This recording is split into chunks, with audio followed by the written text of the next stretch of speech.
What happens when the perfect fairy tale shatters in the most public way imaginable? We see the lives of the ultra-rich as a fantasy. Glittering galas, endless wealth, a love story for the ages. Julian Croft, the tech billionaire, and his radiant, pregnant wife, Isabella, were the world's golden couple. But on a cold October night, under the crystal chandeliers of the Savoy Hotel in London, in front of hundreds of cameras, that fantasy became a nightmare. One moment a tender touch, the next the sickening crack of a slap that echoed around the globe. This isn't a story about a simple argument. This is a story about how a single, brutal act can expose a universe of secrets, lies, and a conspiracy so deep it could tear an empire apart. What could make a man who has everything risk it all with one swing of his hand? The answer is far more shocking than you could ever imagine. The air in the grand ballroom of the Savoy was thick with the scent of money and lilies. It was the annual Starlight Children's Foundation Gala, the glittering apex of London's philanthropic calendar. And at the heart of it all, holding court without a throne, were Julian and Isabella Croft. Julian Croft was a man sculpted from ambition and success. At 35, his company, Nexus Dynamics, had revolutionized renewable energy, making him not just a billionaire, but a visionary.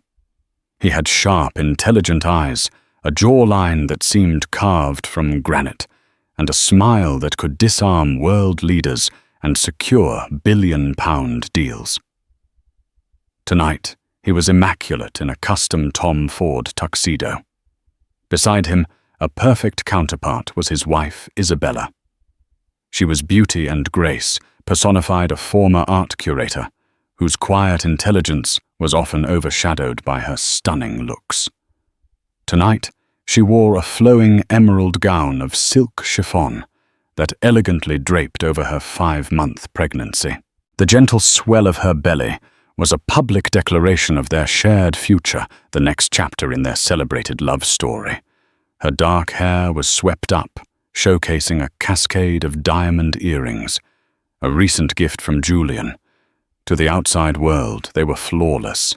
He the titan of industry, she his elegant, adored muse. The cameras adored them. The gossip columnists revered them. Their life was a curated masterpiece of polo matches, yachting in Monaco, and romantic getaways that filled the pages of lifestyle magazines. But a masterpiece can have cracks invisible to the naked eye. As the evening wore on, a subtle tension began to coil around their table. Julian's smile, usually so effortless, seemed bolted in place. His hand, when he placed it on Isabella's back, was less a caress and more an act of possession. His fingers were just a little too tight. "Are you all right, darling?" Isabella murmured, her voice a soft melody against the din of the orchestra. She placed her hand over his. It was cold. Julian's eyes didn't meet hers. They were scanning the room, flitting from face to face with a paranoid intensity. "I'm fine." He clipped his jaw tight, just enjoying the evening. But he wasn't. For the past 2 weeks, a poison had been seeping into his mind, drop by insidious drop. It had started with an anonymous email, then a misdelivered private investigator's report to his office, filled with grainy photos of Isabella having lunch with a male friend, an old university colleague. Benign, yet the accompanying text was venomous. "Does she look like a woman carrying your child, or someone hiding a secret?" The architect of this poison was a man named Damien Thorne, a ruthless business rival Julian had bested in a hostile takeover 2 years prior.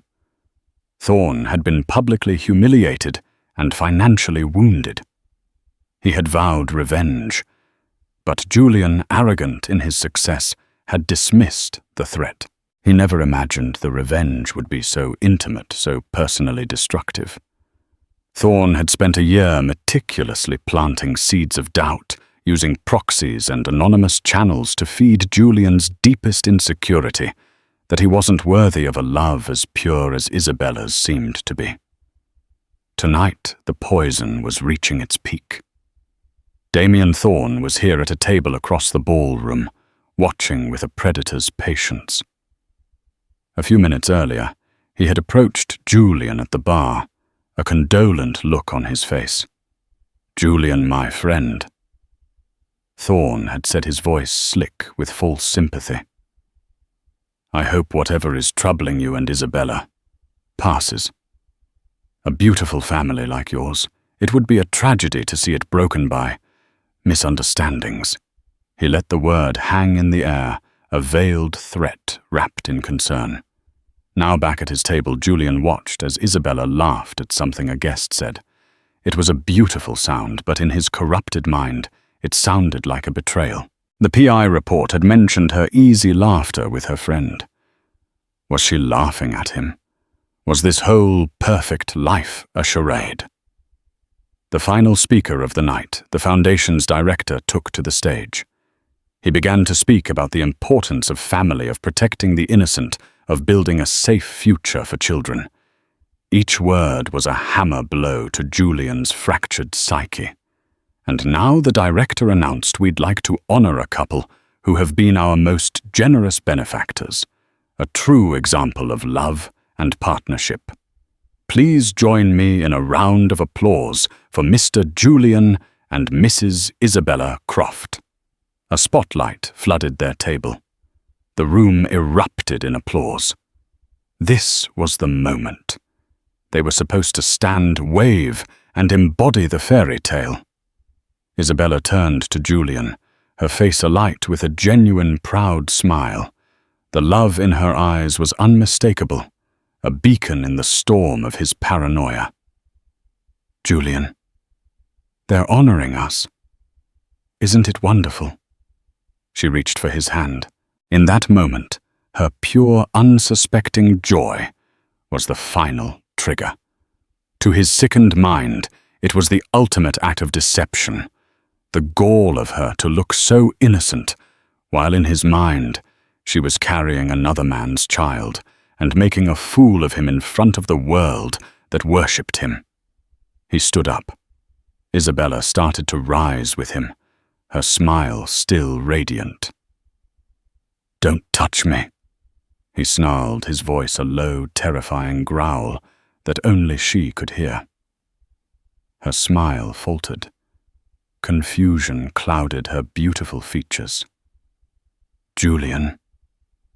"What's wrong?" she whispered, her hand still outstretched. He looked from her hand to her face, to the gentle curve of her stomach. The future he had so desperately wanted, now a symbol of his humiliation. The applause continued, a deafening soundtrack to his private hell. Damien Thorne was watching, a faint, triumphant smirk on his lips. It was all too much. The pressure, the paranoia, the public adoration that now felt like mockery. In one swift, horrific motion, Julian's carefully constructed world imploded. He drew his hand back and slapped her. The sound was sharp, ugly, and absolute. It cut through the applause like a guillotine.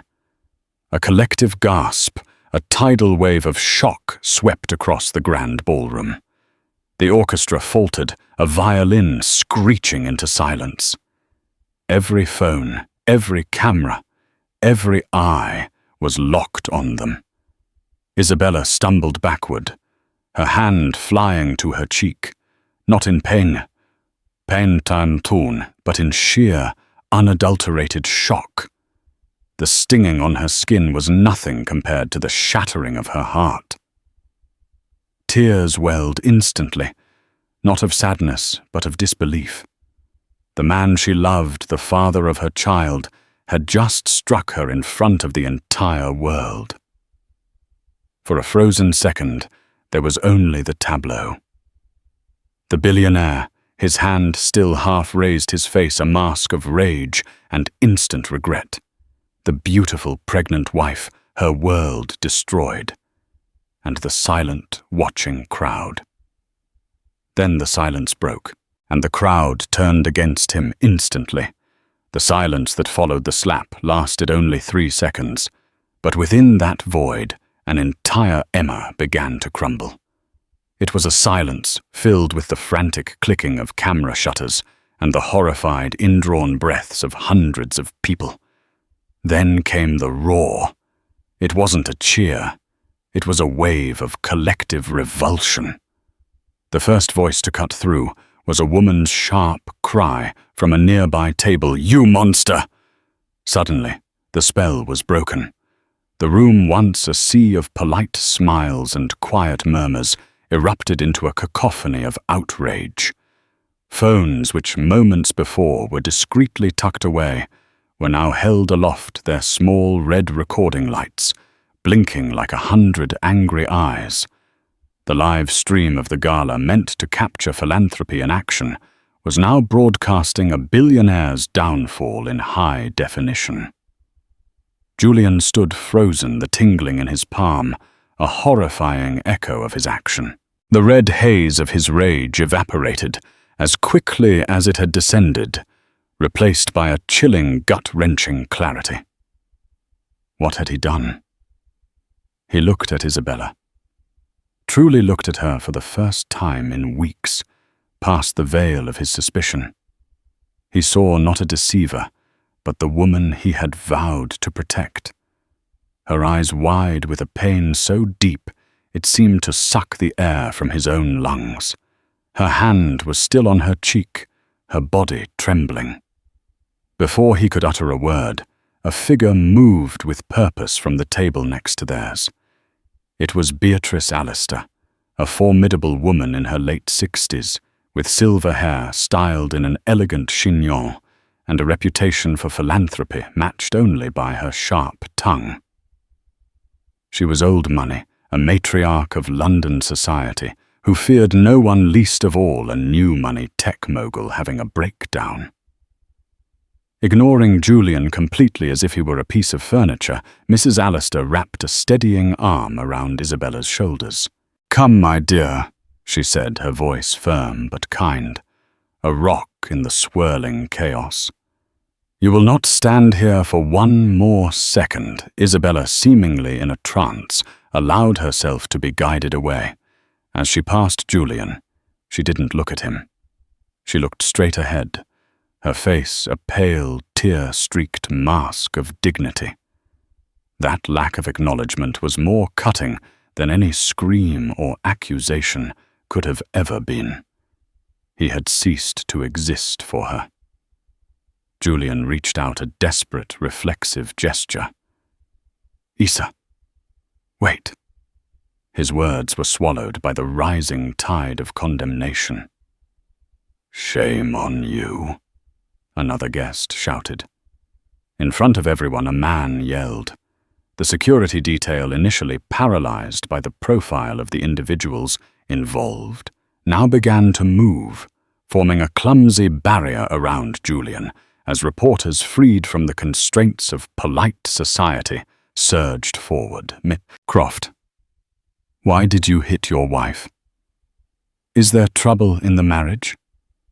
Is the baby okay?" The questions were like shrapnel. He staggered back, his mind unable to process the cacophony. His eyes darted across the room and locked with Damien Thorne's. The smirk was gone, replaced by a look of performative, grave concern. Thorne even shook his head slightly as if to say, "What a tragedy."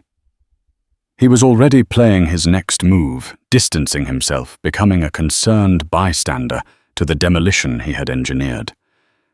Julian's security team, led by a stoic man named Marcus, finally managed to hustle him towards a service exit. The walk was a gauntlet of pure hatred. People who had shaken his hand an hour ago now stared at him with contempt. They didn't step aside. They forced his security to carve a path through their disgust. As he was bundled into the dark corridor behind the kitchens, the last thing he heard from the ballroom was Mrs. Alistair's voice ringing with authority, directed at the gawking crowd. "Give the woman some dignity. All of you put your phones away this instant." In a quiet private suite on the hotel's 5th floor, secured by Mrs. Alistair's influence, Isabella sat on the edge of a silk-covered bed.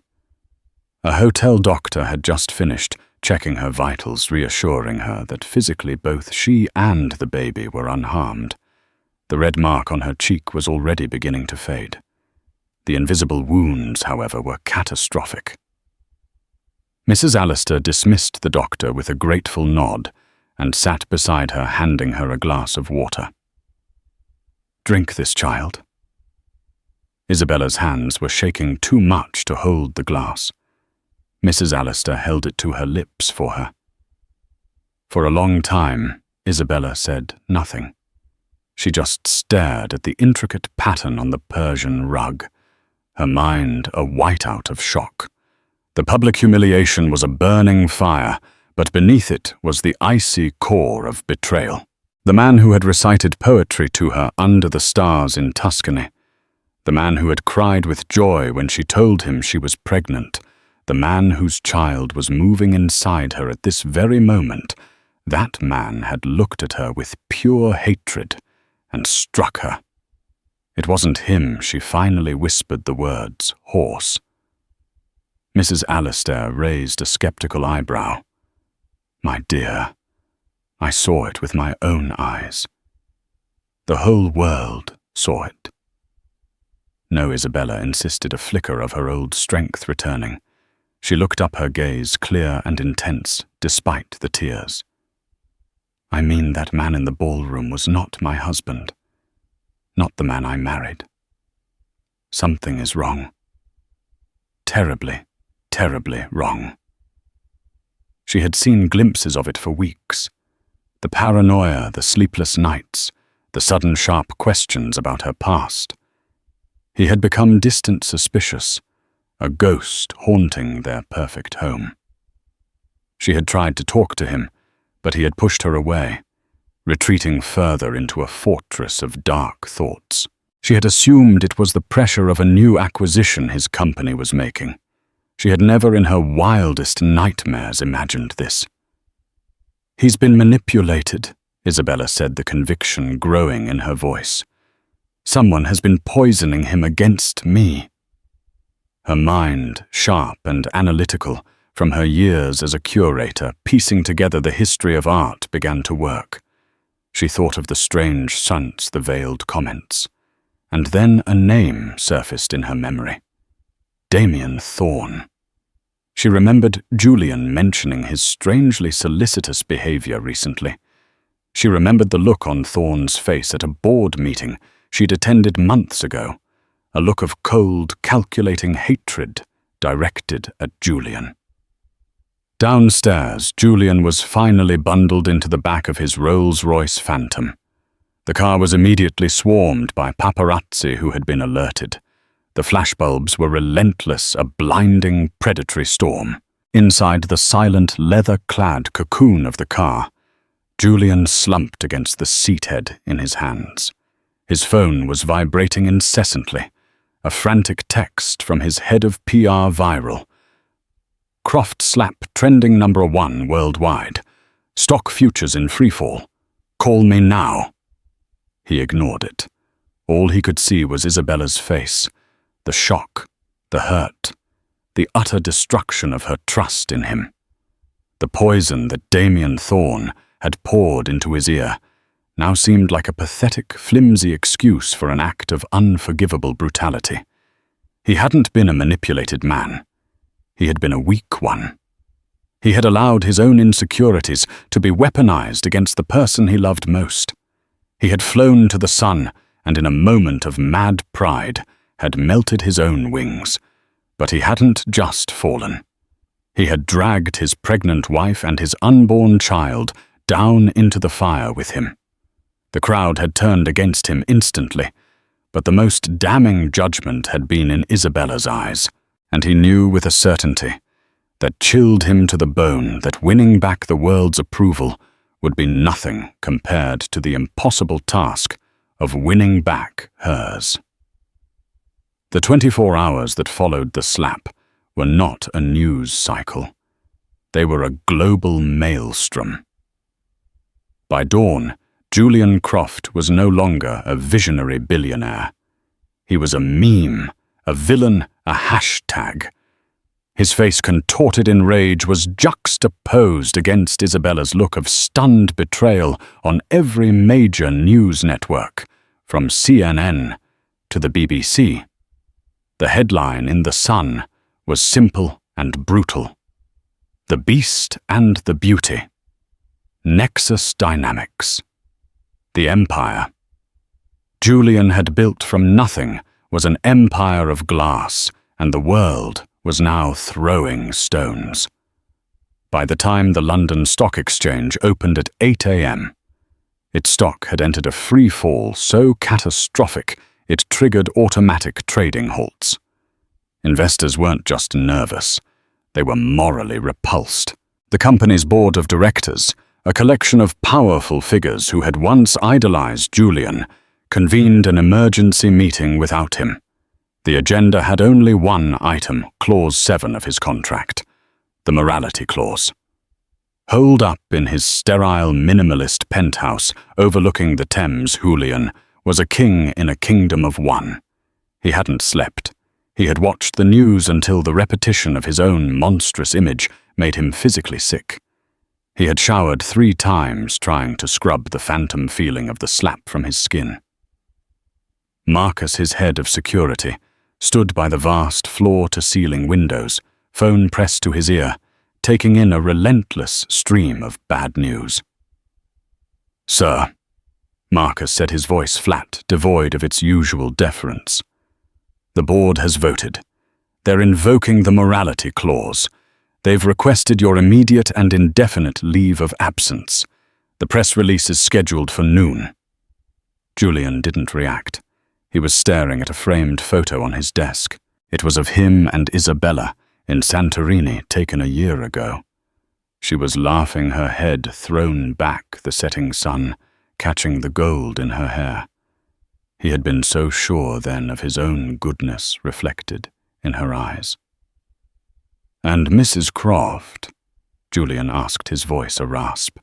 "She remains at the Savoy, sir, in the royal suite. Mrs. Alistair has arranged for her own private security. My calls to her team have been rebuffed. They have made it clear that any attempt by you to approach or contact her will be met with a restraining order." Each word was a nail in his coffin. He was being surgically excised from his own life. His personal phone buzzed. It was his mother, a formidable woman calling from their family estate in the Cotswolds. He answered. "Julian," she began, her voice devoid of warmth. "I have just seen your father, a man who has never shown a moment of weakness in his 70 years. And he was weeping, not with anger, but with shame. Whatever you have become, it is not the son we raised." The line went dead. The weight of it all finally broke him. He swept his arm across his desk, sending the photo his laptop. Everything crashing to the floor. He sank into his chair, a strangled sob escaping his lips. This was the true consequence, not the money, not the company, but the severing of every bond of love and respect he had ever known. In the quiet luxury of the royal suite, Isabella was mounting a different kind of response. The initial shock had receded, replaced by a cold, clear-eyed resolve. She was not a victim to be pitied. She was a woman who had been wronged, and she needed to understand why. With the formidable Beatrice Alistair by her side, orchestrating a protective shield around her, Isabella began to piece together the puzzle. "Damien Thorne," Isabella said again, more certain this time. "He has to be behind this. Julian would never—" She trailed off. He had. But he had been pushed. Beatrice, using her vast network, made a few discreet calls. Within hours, a picture began to emerge, a whisper from a disgruntled former employee of Thorne's. A tip from a financial journalist who had been tracking Thorne's unusual short positions against Nexus Dynamics stock, placed a week before the gala. He wasn't just planning for a downfall, he was betting on it. The most crucial piece of information came from a junior IT technician at Nexus Dynamics, a young woman whom Isabella had once mentored when she visited the office. Terrified of losing her job, but fiercely loyal to Isabella, the technician called a private number Beatrice had provided. "Mrs. Croft," she whispered, "there's something you need to know. For the last month, Mr. Croft's private server has been compromised. A series of encrypted files were uploaded from an external source. They were designed to look like they came from a private investigator's office in another country. I saw the logs. They were untraceable, ghost-like. But the source IP, just for a millisecond before it was masked, pinged back to a holding company. A company owned by Thorne Industries." Isabella felt a chill run down her spine. "What was in the files?" The technician hesitated. "I only saw a file name before the system locked me out. It was Project Nightingale." Project Nightingale. It meant nothing to her. But it was a thread, and she pulled on it. Meanwhile, she knew the world was watching, waiting for her to speak. Her silence was being interpreted as weakness, the silent suffering of a battered wife. She needed to reclaim her own story. She turned to Beatrice. "I won't be a victim in his story, or in Damien Thorne's. I need to speak, not to a tabloid, but to someone serious, someone who deals in facts, not sensationalism." Beatrice nodded, already scrolling through her contacts. "I know just the person. Clara Vance. Her interviews are legendary. She's tough fare, and she can't be bought."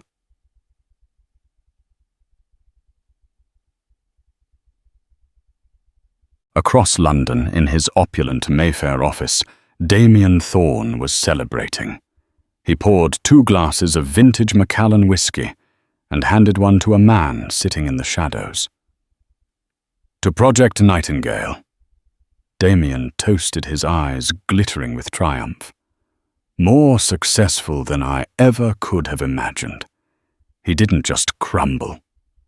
He detonated." The man in the shadows, a disgraced geneticist named Dr. Aris Thorne. Damien's distant, debt-ridden cousin took a nervous sip. The files were convincing then. The fabricated DNA report, convincing. Damien laughed, a low, cruel sound. "Julian has one great weakness, Aris. Pride. All I had to do was suggest that his perfect wife, his perfect life was a lie, that the child he so desperately wanted wasn't his. I gave him a file showing a 99% probability that the fetus was related to Isabella's old university friend. Your work was very persuasive." Dr. Thorne shifted uncomfortably. "It was falsified data, Damien. A complete fabrication. If anyone ever investigates—" "Who will investigate?" Damien scoffed. "Julian is a pariah. Isabella is a broken woman. By the time the dust settles, I will have absorbed the remnants of Nexus Dynamics, and he will have nothing. He took my company, so I took his life. An eye for an eye." He stared out the window at the gleaming towers of the city. He hadn't just won a business deal, he had authored a Greek tragedy. And he, the villain, was the only one left standing to enjoy the view. He was sure of it. He had accounted for Julian's pride and Isabella's love. He had not, however, accounted for her strength. Clara Vance was a journalist who moved with the quiet lethality of a panther. She didn't chase stories. Stories came to her drawn by her reputation for unearthing the truth with surgical precision. When she received the call from Beatrice Allister, she cancelled a scheduled interview with a cabinet minister. This was the real story. The interview was not set in a sterile television studio. At Isabella's request, it took place in the library of Mrs. Allister's Belgravia townhouse. The room was filled with old books and the quiet dignity of history, a deliberate choice to contrast with the garish modern chaos of the scandal. Isabella wore a simple cream cashmere dress. She was composed, her voice steady. There were no theatrics, no crocodile tears. There was only a woman determined to set the record straight. Clara began her questions gentle but probing. Isabella, the world saw an act of violence. What do you want the world to know now? Isabella looked directly into the camera. I want them to know that what they saw was not an act of domestic abuse in the way they understand it. It was the final tragic symptom of a sophisticated and cruel psychological attack against my husband, and by extension against me and our unborn child. The directness of the statement caught Clara off guard. Are you saying Julian Croft is the victim here? Julian is responsible for his actions, Isabella stated, her voice firm. He raised his hand to me, and that is something we will have to live with forever. It is a wound that may never heal. But he was not the sole architect of that moment. He was a puppet, and his strings were being pulled by a man named Damien Thorne. Over the next hour, Isabella, with Clara's expert guidance, laid out the facts. She spoke of Project Nightingale. She mentioned the compromised server, the tip from the loyal IT technician. She didn't have all the pieces, but she had enough to paint a damning picture of corporate espionage bleeding into personal warfare. But then came the moment that would change everything. There's one more thing, Isabella said, her hand instinctively going to her stomach. The foundation of this attack, I believe, was a lie about my baby. A lie designed to make my husband believe this child was not his. Clara leaned forward. And is it? Isabella looked into the camera again, her eyes unwavering. When Julian and I decided to have a child, we faced some difficulties. We used IVF to conceive. It was a private, deeply personal journey for us. She took a breath. As part of that process, our DNA, our genetic markers are all on file at the most reputable fertility clinic in the country, the Lister Hospital. They are irrefutable. She slid a sealed envelope across the table to Clara. That is a certified copy of the prenatal genetic report conducted 3 days ago.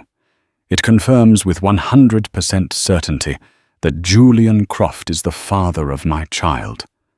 The lie, whatever form it took, was a fabrication, and I am willing to have any independent doctor in the world verify it.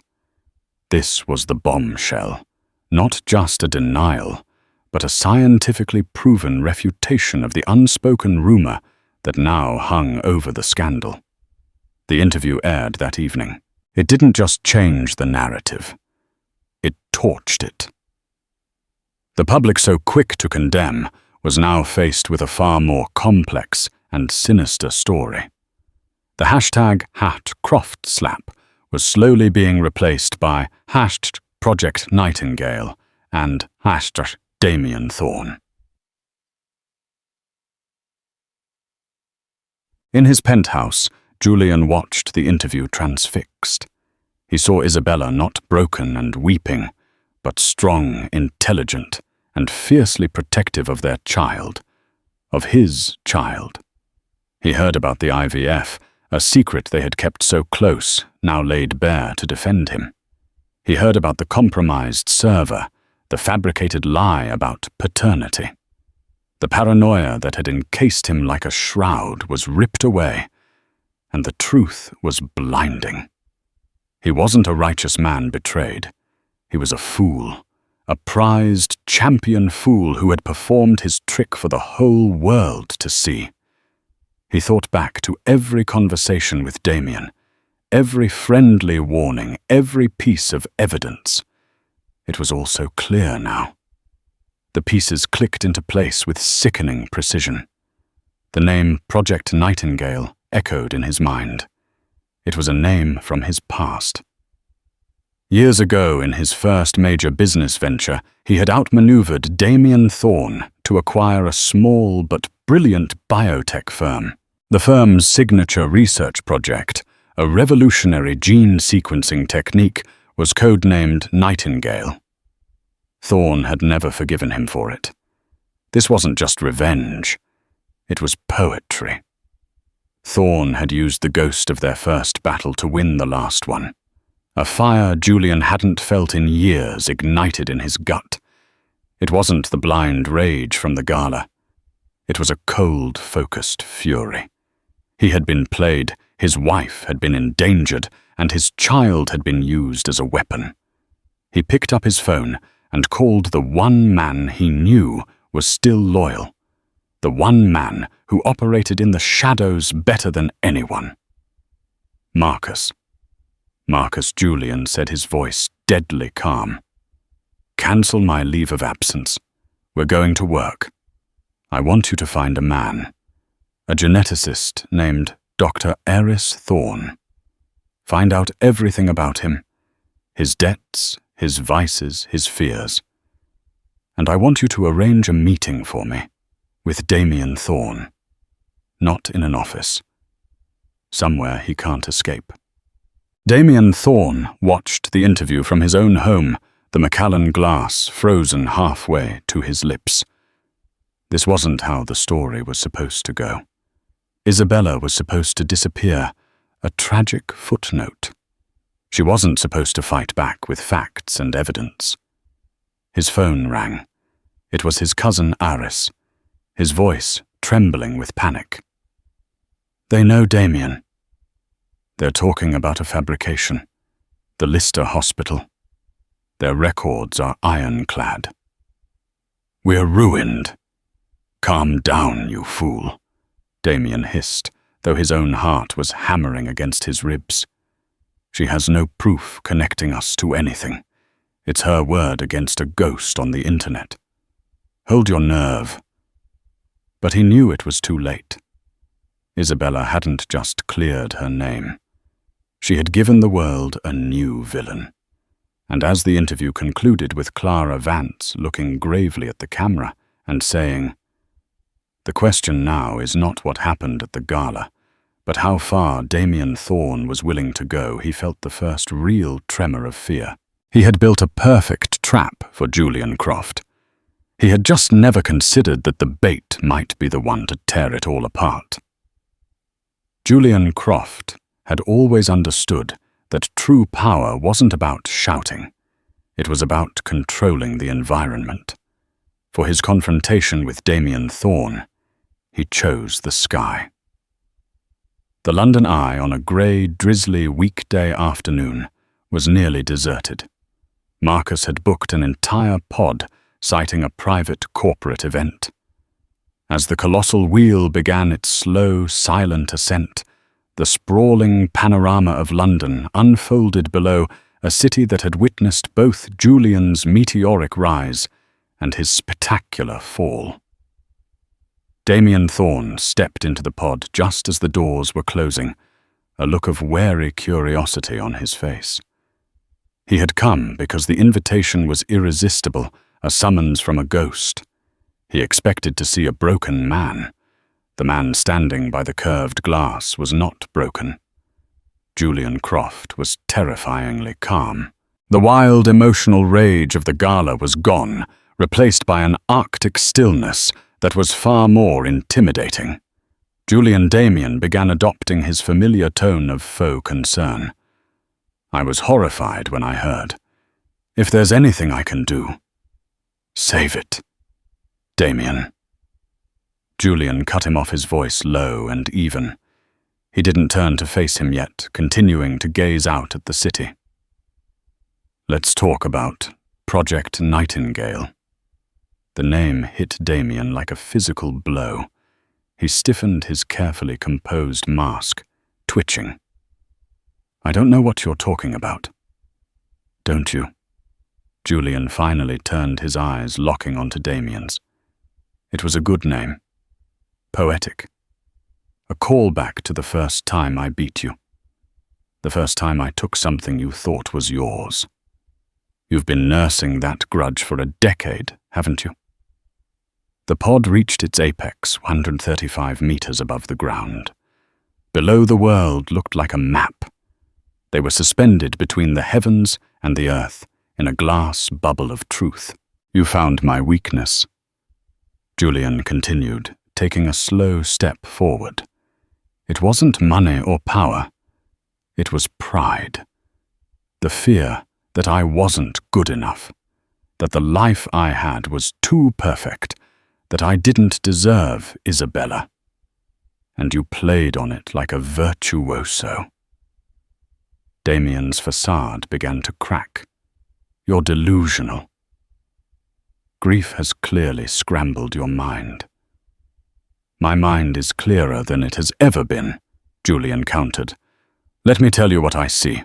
I see a man so consumed by envy that he decided to destroy a life rather than build his own. You couldn't beat me in the boardroom, so you crept into my home, into my marriage, into my head. He took another step. The pod was not large. There was nowhere for Damien to retreat. You hired your cousin, Dr. Aris Thorne. Julian stated not as a question, but as a fact. A geneticist with a gambling problem and a mountain of debt. £100,000, was it? To falsify a DNA report. To make me believe my own child was a stranger growing inside the woman I love. Damien's face went pale. You have no proof. Proof. A small, cold smile touched Julian's lips. Proof is for courts. This is for me. Marcus found your cousin an hour ago at the Luton airport trying to board a one-way flight to Macau. Dr. Thorne has a terrible fear of heights and enclosed spaces. He's a very talkative man when he's uncomfortable. He kept a copy of all your correspondence, by the way. An insurance policy. He signed a full confession half an hour ago.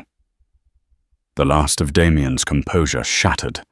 The blood drained from his face, leaving behind a waxy, terrified sheen. You can't prove anything in court. It's inadmissible. I don't need a court, Damien. Julian said, his voice dropping to a whisper. You wanted to see my empire fall. Well, you succeeded. My stock is in the gutter. The board has ousted me. My name is synonymous with disgrace. I have nothing left to lose. He gestured to the glass floor of the pod. We're a long way up. Accidents happen. A scuffle between two distraught business rivals. A tragic fall. The media would love that story, wouldn't they? It has a certain symmetry. Terror, pure and primal, flashed in Damien's eyes. He finally saw the man in front of him, not as the disgraced fool from the gala, but as a predator who had been stripped of everything but his rage. He stumbled backward, pressing himself against the far side of the pod. You're insane, he stammered. You made me this way, Julian said, his voice laced with cold fury. You turned my love into a weapon against me. You threatened my child. My wife had to go on international television and discuss the intimate details of our life just to undo the damage you caused. You didn't just attack my business, you defiled my family. Julian stood inches from him now. The silence in the pod was absolute, broken only by the faint hum of the machinery and Damien's ragged breathing. Julian raised his hand, the same hand that had struck Isabella. Damien flinched violently, cowering like a dog. But Julian didn't strike him. He simply let his hand hang in the air for a moment, before slowly lowering it. "Beating you would be a release. And you don't deserve one," Julian said, his voice filled with contempt. "Your punishment won't be a moment of pain. It will be a lifetime of it. The confession, the evidence, it's already been sent to the Serious Fraud Office, the Financial Conduct Authority, and every major news outlet on the planet. Your assets will be frozen by morning. Your reputation will be incinerated. Every friend you have will desert you. You'll be the pariah. You'll be me, but without the slightest chance of redemption." The pod began its descent. The view of London rushed back into focus. "Your revenge was a masterpiece of destruction, Damien. I'll give you that," Julian said, stepping back and turning to watch the city reappear. "But you forgot one thing. When you burn a man's entire world down, you've got to make sure he's in it. All you did was clear the land for me to build something new. Now get out of my sight." As the pod doors opened with a gentle hiss, Marcus was waiting. Damien Thorne, a man who had walked in radiating arrogance, stumbled out a ghost in a 1,000-pound suit. He didn't look at Julian. He walked zombie-like into the arms of two plain-clothed police officers who were waiting for him just beyond the barriers. Julian watched him go, feeling not satisfaction, but a profound emptiness. He had won the war, but the battle that truly mattered was yet to come. He had to face Isabella. The chosen location was a world away from the cold marble of courtrooms and the sterile glass of corporate offices. Julian met her in the Princess of Wales Conservatory at Kew Gardens.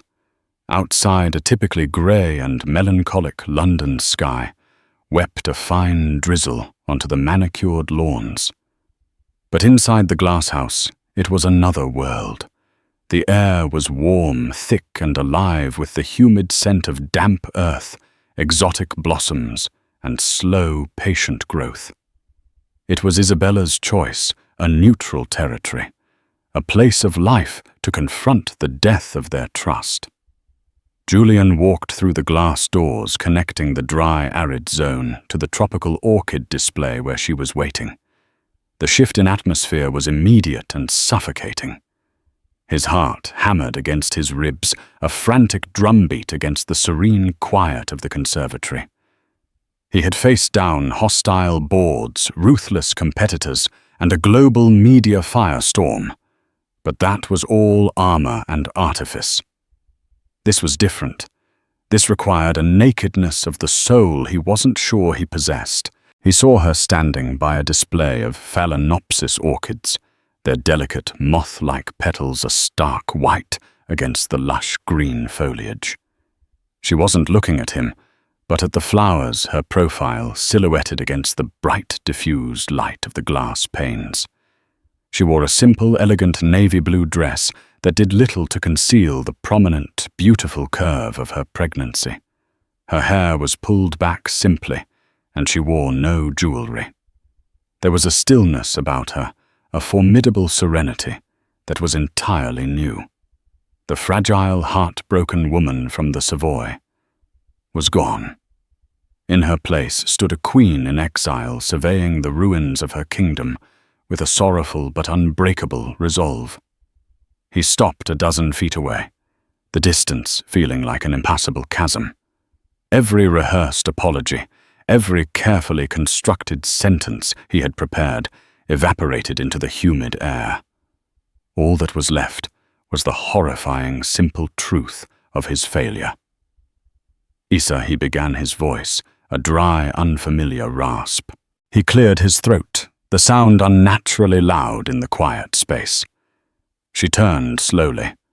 Her eyes met his, and for a moment he saw a flicker of the woman he had danced with in Tuscany, the woman whose laughter was his favorite sound. But it was immediately guarded, replaced by a calm, appraising look. It was the look of someone studying a historical artifact, trying to understand how something so precious could have been so thoroughly broken. There was no hatred in her eyes, which was somehow worse. Hatred was a fire you could fight. This was a deep, glacial sadness.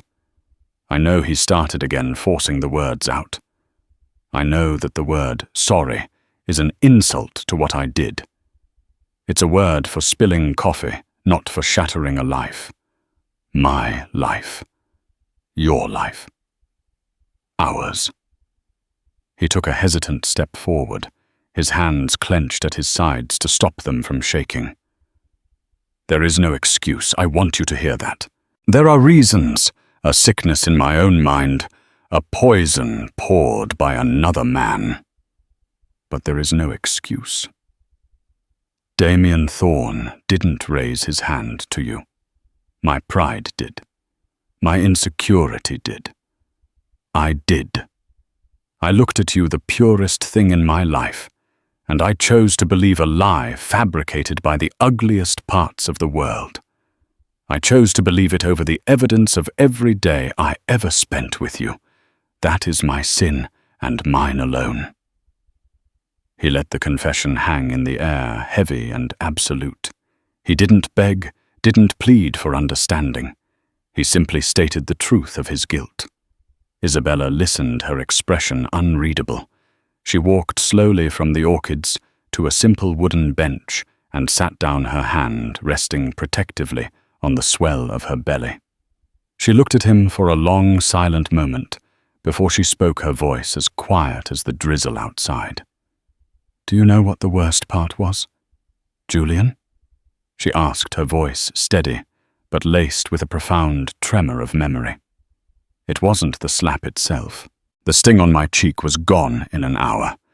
The humiliation. That was a firestorm, but fires eventually burn out.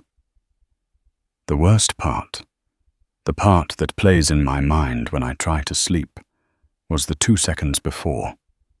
It was the look in your eyes. Tears welled in her eyes, but she did not let them fall. I looked at my husband, the father of the child, moving inside me, and I saw a stranger. I saw a look of pure, undiluted hatred. You looked at me, at this baby, as if we were a contamination, a disease you needed to violently expel from your perfect life. In that moment, you didn't just hit at me. You erased me. You erased everything we had ever been. How do I ever unsee that? How does our child grow up knowing his father was capable of looking at his mother that way? Her questions weren't attacks. They were genuine points of inquiry from a soul in agony, and they pierced him more deeply than any shout could have. You can't, he whispered, the admission tearing at his throat. You can never unsee it, and I will spend every remaining day of my life trying to prove that the man you saw in that moment is dead. I killed him, because if I don't, then I have no right to even breathe the same air as you and our child. He walked to the bench opposite her and placed a thick, leather-bound folder on it. The sound of it landing was definitive. I came here today not to ask for forgiveness. I have no right to it. I came to begin my atonement. He pushed the folder across the table. This is a legal transfer ratified this morning. Half of my entire personal fortune, everything that wasn't tied up in Nexus Dynamics, has been placed into an irrevocable trust.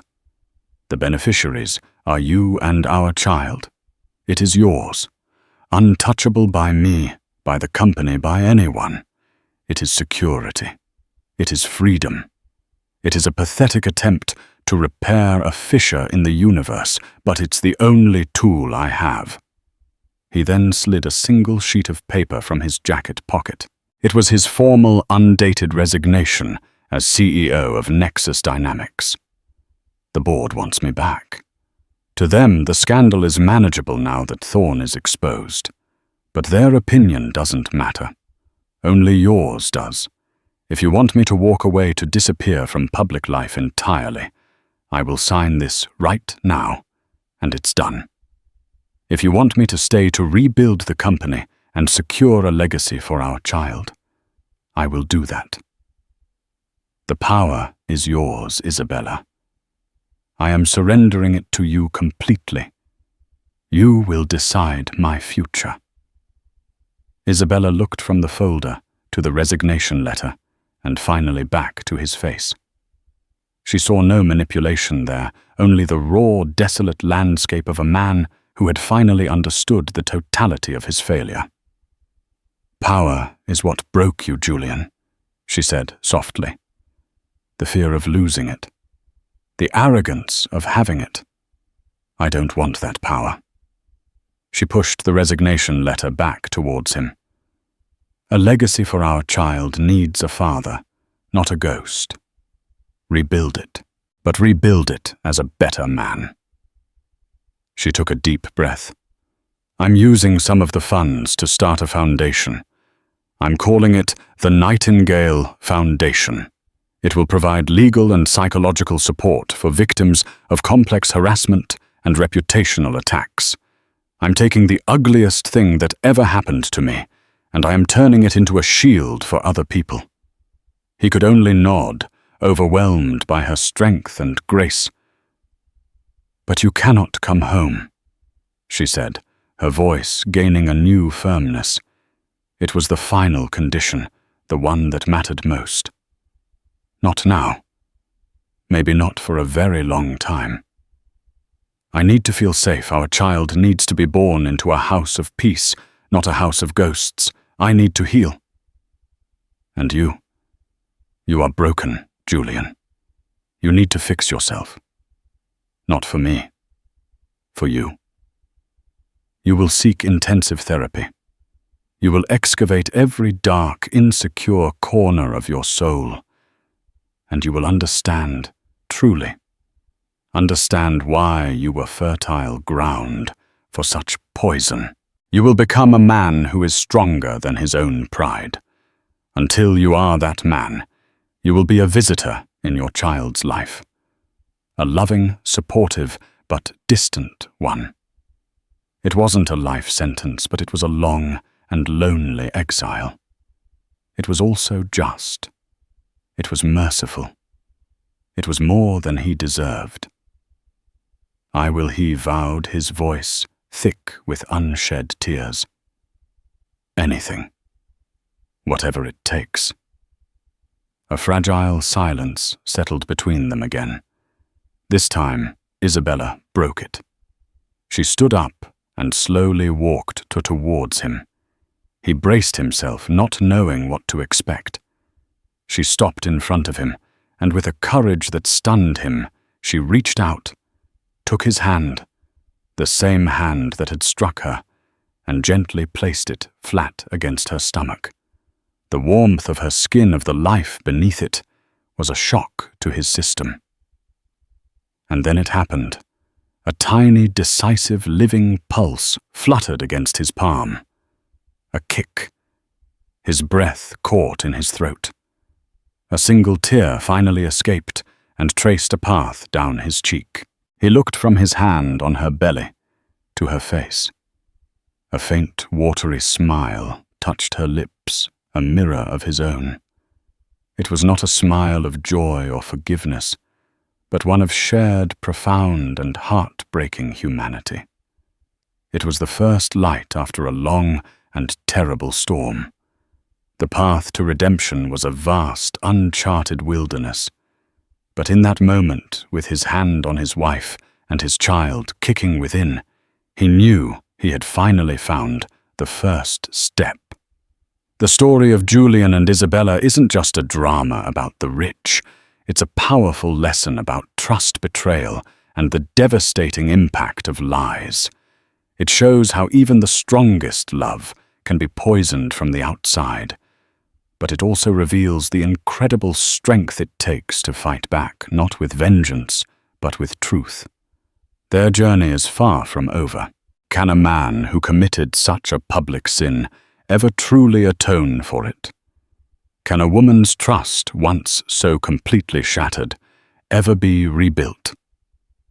Their future, and the future of their child, hangs in the balance. What do you think?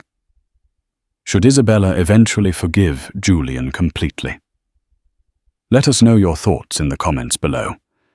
If this story moved you, please hit that like button, share it with someone who loves a powerful drama, and don't forget to subscribe for more stories that explore the deepest corners of the human heart. Thank you for listening.